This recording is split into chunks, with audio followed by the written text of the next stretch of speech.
राधे राधे सभी को। स्वागत है आपका हमारे चैनल भक्ति सार 2009 में। आज हम श्रवण करेंगे भागवत गीता का 11वां अध्याय। अर्जुन ने कहा, हे भगवान, मुझ पर कृपा करके अत्यंत गुप्त अध्यात्म विषयक वचन जो आपने कहे उनसे मेरा मोह दूर हो गया है। हे कमल नेत्र, मैंने जीवों की उत्पत्ति और नाश का कारण और आपका अक्षय महात्म्य आपके मुखारविंद से विस्तार पूर्वक सुना। हे पुरुषोत्तम, आपने जैसा अपना वर्णन किया वह आपका रूप देखने की मेरी इच्छा है। हे जोगेश्वर, हे मधुसूदन, आप यदि मुझे उसको देखने योग्य समझे तो आप अपना वह अभय रूप मुझे दिखलाइए। श्री भगवान ने कहा, हे पार्थ, नाना प्रकार के, नाना वर्णों के और नाना आकार के मेरे शत शत सहस्त्र दिव्य रूपों को देख। हे भारत, तुम वसु, रुद्र, अश्विनी कुमार, मरुदगन और पहले कभी न देखे थे ऐसे आश्चर्य देखो। हे गुणाकेश, चराचय सहित जे जगत देखो तथा और जो कुछ देखना चाहो जहाँ मेरी देह में देख लो, परंतु इन नेत्रों से मुझे नहीं देख सकोगे, इसलिए मैं तुमको दिव्य नेत्र देता हूँ, उनसे मेरा दिव्य रूप देखो। संजय ने धृतराष्ट्र से कहा कि हे राजन, इस प्रकार श्री कृष्णचंद्र जी ने अर्जुन से कहा और उसको दिव्य दृष्टि देकर अपना अलौकिक रूप दिखाया। उस विश्व रूप के अनेक मुख और अनेक नेत्र थे। उनमें अनेक अद्भुत दृश्य थे। देह पर अनेक सुंदर सुंदर आभूषण तथा आयुधों से सुसज्जित थे। देह पर दिव्य दिव्य वस्त्र थे। दिव्य गंध शरीर पर लगे थे। उस समस्त आश्चर्यमय अनंत देव के सब ओर मुख दिखाई देते थे। आकाश में यदि हजारों सूर्यों की प्रभा एक साथ हो तो उस महात्मा की प्रभा भी समानता न कर सकेगी। उस समय अर्जुन ने देवादिदेव के शरीर में अनेक प्रकार से विमल इस समस्त जगत को एकत्रित देखा। तब अर्जुन आश्चर्य से चकित हो गया। उसका शरीर रोमांचित हो गया। उसने शीश नवाकर हाथ जोड़कर कहा, हे देव, तुम्हारी देह में सब देव भिन्न भिन्न प्राणियों के समुदाय कमलासन पर बैठे हुए देवताओं के ईश बह्या संपूर्ण ऋषि और दिव्य सर्पों को मैं देखता हूँ। हे विश्वेश्वर, तुम्हारे अनेक भुजा, अनेक उदर, अनेक मुख, अनेक नेत्र हैं। तुम्हारा रूप अनंत है। तुम्हारे अंत तथा आदि को नहीं देखता, किंतु समस्त विस्मय तुम्हारा ही रूप देखता हूँ। तुमको किरीट युक्त गदा चक्रधारे चारों ओर से दे दीप्यमान तेजो राशि सर्वत्र चमकते हुए अग्नि तथा सूर्य की भांति प्रकाशवान दुर्भिक्ष और अपरंपार देख रहा हूँ। मेरे मत से तुम्ही ब्रह्म जानने की वस्तु, विश्व के महान आधार, नित्य सनातन धर्म के रक्षक, पुराण पुरुष हो।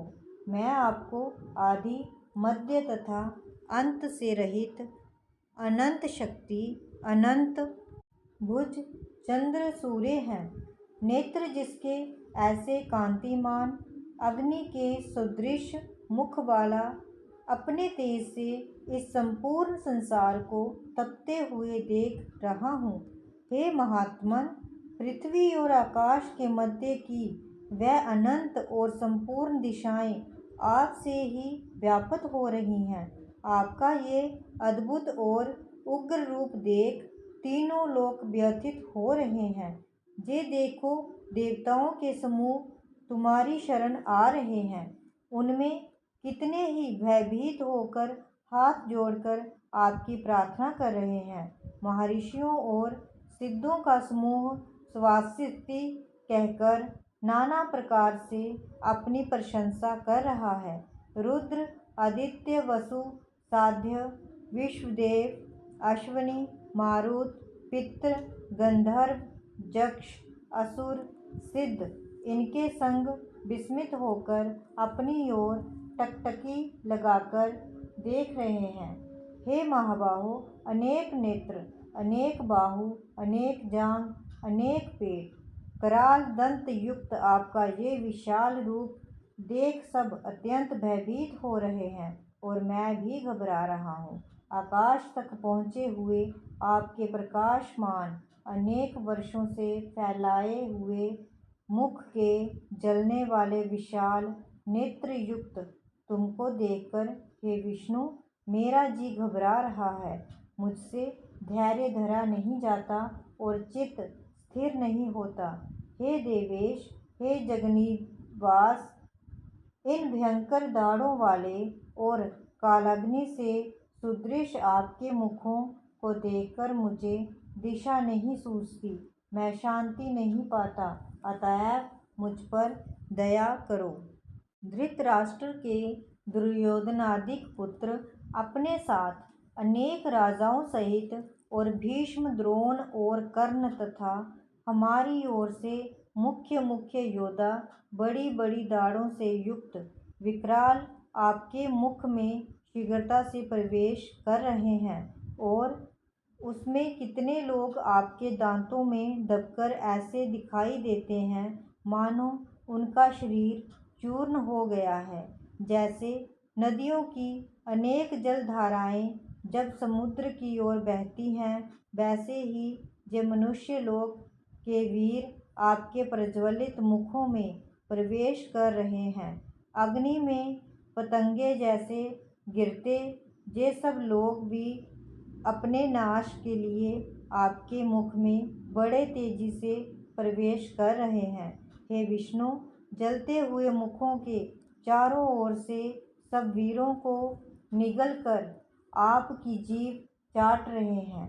आपकी तीक्ष्ण प्रभाएं समस्त संसार को तेज से व्याप्त कर तृप्त कर रही हैं। जे भयानक रूपधारी कौन है, जे मुझसे कहो। हे देवर, आपको नमस्कार है, मुझ पर आप प्रसन्न हो। हे जगतकर्ता आदि पुरुष, आपको जानने की मैं इच्छा रखता हूँ, क्योंकि आपकी ये प्रवृत्ति मेरी समझ में नहीं आती। श्री भगवान बोले, संसार का नाश करने वाला मैं उग्रकाल हूँ, समस्त जनों को संहार करने के लिए आया हूँ। तुम्हारे युद्ध न करने पर भी ये वीर जीवित नहीं रह सकेंगे, अतएव तुम उठो, शत्रुओं का संहार कर यश को लेकर इस समृद्धिशाली राज्य को भोग करो। हे सव्यसाचिन, उनको मैंने पहले ही मार रखा है, तुम केवल निमित्त हो जाओ। मेरे मारे हुए द्रोण, भीष्म, जयद्रथ, कर्ण और अन्य योद्धाओं को मारो, घबराओ मत, युद्ध करो, तुम संग्राम में शत्रुओं को जीतोगे। संजय ने कहा। इस प्रकार श्री कृष्ण जी के वचन सुनकर मुकुटधारी अर्जुन हाथ जोड़कर कंपित और भयभीत हुए साष्टांग प्रणाम कर नम्रता पूर्वक बोले, हे हर्षिकेश, आपके गुणगान करने से सब संसार प्रसन्न और प्रेम मगन हो रहा है। राक्षस डरकर दिशाओं की ओर भागते हैं और सिद्ध पुरुष आपको नमस्कार करते हैं। सो ठीक है, हे महात्मन, हे अनंत, हे देवादिदेव, हे जगन्निवास, आप ब्रह्म से भी श्रेष्ठ हो, आपको देवता क्यों ना नमस्कार करें। व्यक्त भी आप हो, अव्यक्त भी आप हो तथा इन दोनों से परे अक्षर भी आप हो।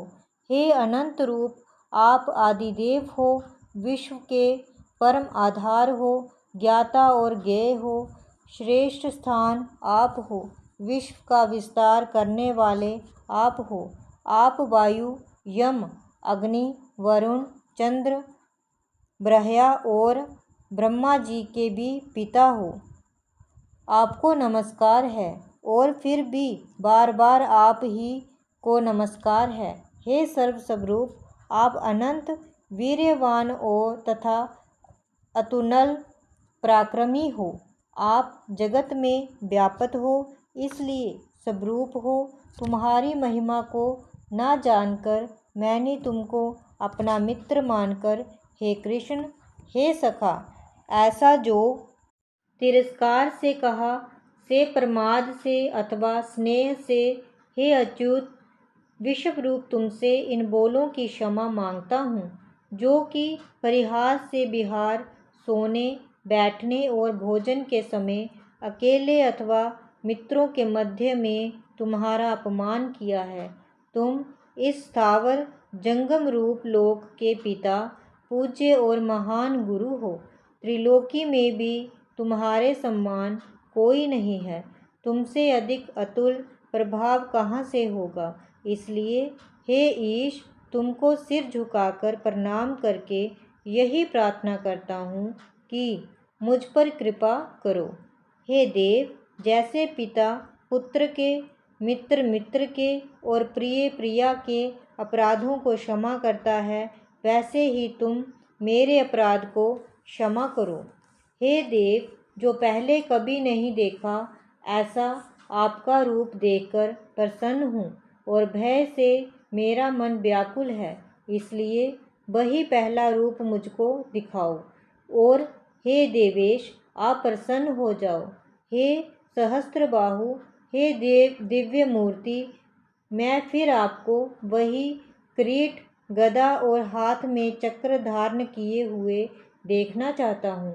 श्री कृष्ण भगवान ने कहा, हे अर्जुन, मैंने प्रसन्न होकर जे तेजोमय अनंत आद्य और विश्वरूप अपने योग के प्रभाव से तुमको दिखलाया है, जिसको तुम्हारे अतिरिक्त इससे पहले किसी ने नहीं देखा था।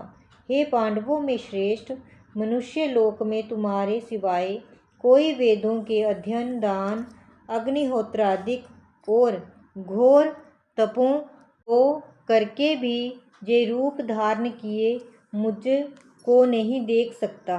मेरा ऐसा भयानक रूप देखकर तुम व्याकुल और मूढ़ न हो। भय त्याग प्रसन्न चित्त होकर फिर तुम मेरा वही रूप देखो। संजय ने कहा, श्री कृष्ण जी ने फिर अपना चतुर्भुज रूप दिखलाया और सौम्य रूप धारण कर लिया। उस महात्मा ने अर्जुन को, जो भयभीत था, धीरज बंधाया। अर्जुन ने कहा, हे जनार्दन, आपके इस सौम्य दिव्य मंगल रूप को देखकर अब मैं प्रसन्नचित्त हो स्वस्थता को प्राप्त हुआ। श्री कृष्ण जी बोले, हे अर्जुन, मेरा जे विश्व रूप तुमने देखा है, इसका दर्शन संभव नहीं है। देवता भी इस रूप के दर्शन की आकांक्षा करते हैं। हे अर्जुन, जैसे मेरा रूप तुमने देखा है, ऐसे रूप को वेदायन, तप, दान व यज्ञादिक कर्म द्वारा देखना भी असंभव है।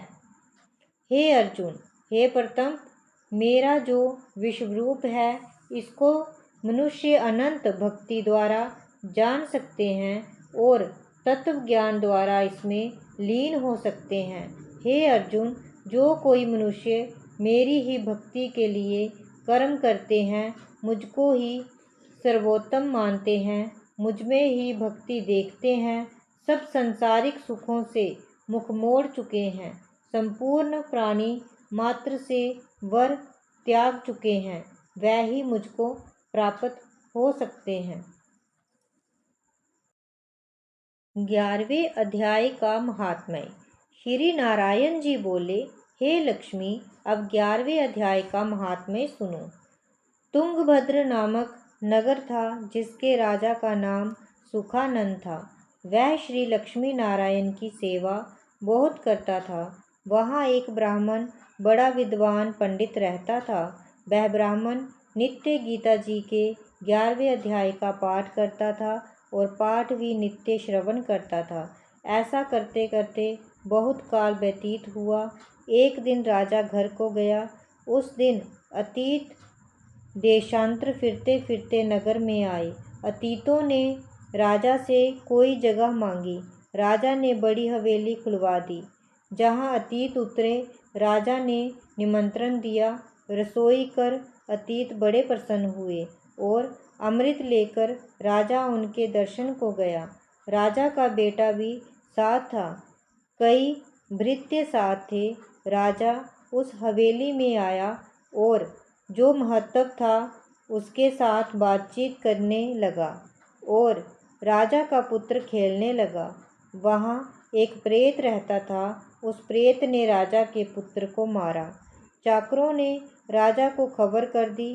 राजा यद्यपि सेवा करता व कथा श्रवण करता था, परंतु पुत्र मोह में राजा के मन में दुर्बुद्धि आ गई। राजा बोला, हे संत जी, आपका दर्शन हमको बहुत फला है। एक पुत्र था, सो प्रेत ने मार दिया। तब ब्राह्मण ने कहा, हे राजा जी, चलो देखें कहाँ है तेरा पुत्र। राजा ब्राह्मण महंत भी वहाँ आए जहाँ राजकुमार मरा पड़ा था। तब ब्राह्मण ने कहा, अरे प्रेत, तू इस लड़के पर कृपा दृष्टि कर। जो ये लड़का जी उठे और मैं तुझे गीता जी के 11वें अध्याय का पाठ सुनाता हूँ, तू उसे श्रवण कर, इससे तेरा कल्याण होगा। विप्र ने गीता के 11वें अध्याय का पाठ किया और प्रेत पर जल छिड़का। तत्काल प्रेत ने प्रेत की जोनी से छूटकर देवदेही पाई और राजा का पुत्र उठकर सावधान हो गया। प्रेत श्याम सुंदर चतुर्भुज रूप होकर खड़ा हो गया। स्वर्ग से विमान आए, उनमें चला गया। जय श्री कृष्ण।